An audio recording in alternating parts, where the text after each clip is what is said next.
Good morning. Welcome to You're 18, Now What? Thank you for joining me on this great Tuesday. I'm Dr. Catherine Gilstein, and I am looking forward to empowering you with information about financial literacy and economic empowerment. I will be posting new episodes every second and fourth Tuesday of the month. Thank you to everyone who has been listening to my podcast.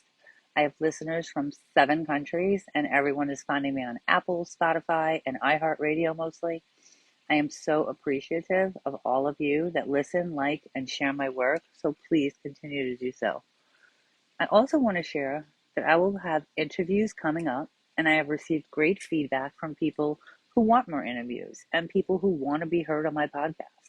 So if you would like to be featured on an upcoming podcast, please visit my website and send an email to Catherine@your18nowwhat.com. I am in the process of scheduling these interviews, so definitely stay tuned. You might have noticed that I took time off and didn't post an episode for the second Tuesday of the month, July 9th. I had scheduled time off a while ago and spent a few days on Hilton Head Island and in Savannah. It was definitely the break I needed. I was going back and forth though, having conversations with myself. Do I post an episode? Do I not post an episode? Do I record it early? Have it released on the day of? Do I make it up? Do I post the next week? I'm sure we've all had this battle with ourselves, and I'm sure we've all had this conversation with ourselves when we schedule time off. I decided not to record an episode and take the time. July is here, and we are officially underway for the second half of the year. Taking time off for myself and spending it with family and friends was just what I needed. I was still checking in with work, but only once in the morning and once in the evening. I was setting boundaries for myself, which I think is so important for us to do. I was doing what was important and what so many of us need. Time to pause, time to reflect, time for ourselves, time with family and friends. Committing to ourselves is so important. I say bet on yourself, invest in yourself, take time for yourself.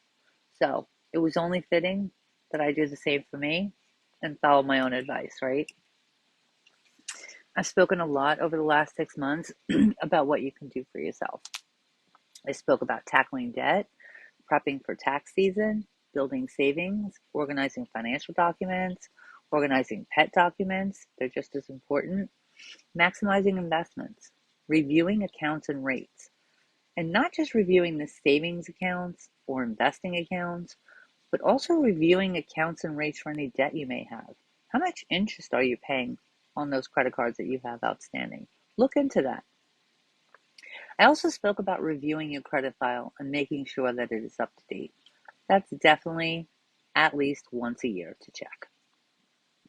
I do a lot of reading in my spare time, and I've attended many conferences over the years for the Women in Business, the PA Conference for Women, Women in Tech Summit, and others. There have been so many speakers that I have heard and that I admire, and I learn so much every time I attend one of these.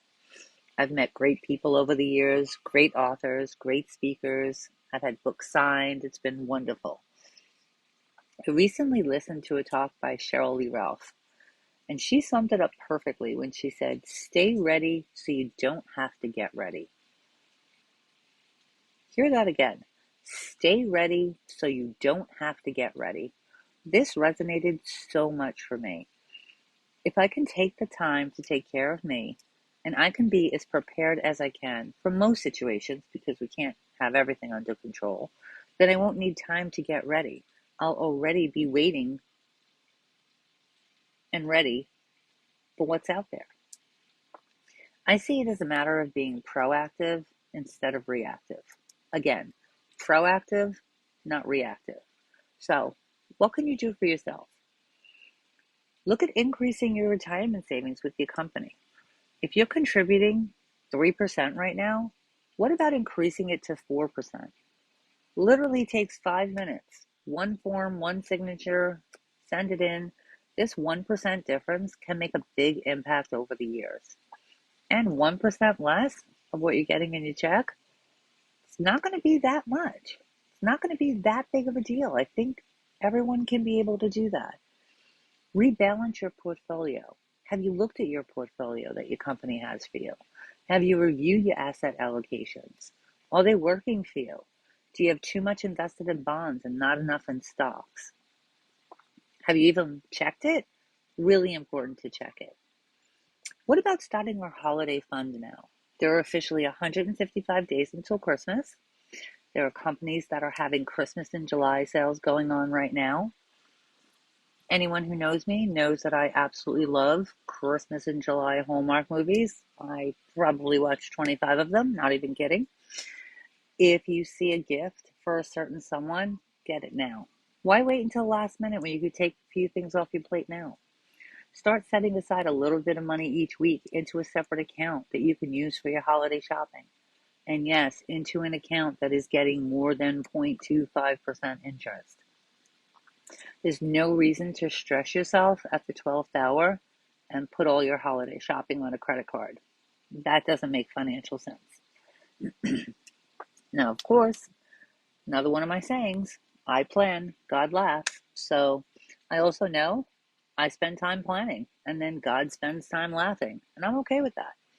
But then I need to just shift my focus, maybe pivot to something else. But overall, I know that it's going to work out in the end because I bet on myself. I've invested in myself. So that's what I'm asking you to do. Bet on yourself, invest in yourself. Book a time with me to set your goals. It's not a now transaction, it's a transaction to set up your future self. I've been a top contributor for Money Geek, Wallet Hub, Credit Donkey for years. I look forward to working with you to help get you to your goals. Think about where you will be at the end of the year if nothing changes and you don't do anything. What would be the cost of inaction and doing nothing? So take these next steps. Use some of these, use all of these. They don't all have to be done at once. Review, reflect, revise, reprioritize, revamp, and of course, organize. Like I said, not all at once, but see what you can handle, see what you can tackle. I'm also really excited about my book. I've met with my marketing team this past week, and everything is getting set for an official launch date of August 28th, so just about a month away. This process has been so crazy, so rewarding. Being able to see the transition of idea to paper and pen to a completely written up manuscript and now in print and ready to ship, it's been a crazy ride, but I am definitely loving every aspect of it. You can follow the journey with me on my podcast, Facebook, X, or LinkedIn. Excuse me. Becoming an adult can be freeing and a blast. It can also cause stress and doubt, whether your parents helped guide you about searching for a job, saving or investing money, bettering your credit score, expected you to figure it out. Maybe they tried and you just didn't listen. It's definitely not too late to set yourself up for success. My book provides many resources and answers to many questions. It's not just for the people starting out. Maybe you're in your late 20s. Maybe you've had a job for a couple of years, but you're just not where you want to be financially. You just can't see the end goal. Reach out to me. There are advisors out there that only work with people that already have tons of money saved. I pride myself on working with people that are just starting out in their career and those that are settled in their career. So whether you're new to saving or mid-career or thinking about retirement, I know it can be a valuable asset for your short and long-term goals. Be open to learning. Be open to listening. Ask questions. What more do you want to know? Visit my website at your18nowwhat.com and drop me a line. Send a question or a comment. Next time, I will be discussing back to school, so please share any thoughts or ideas that you would like covered, and I will definitely add them to the podcast. Any questions received will be responded to by either email or addressed on my next show. Remember, be invaluable for what you share, not what you know. See you next time on Your 18 Now What. Be sure to visit my website where you can always find the latest podcast episode to listen to, follow, and share. Thanks for joining me. I appreciate you.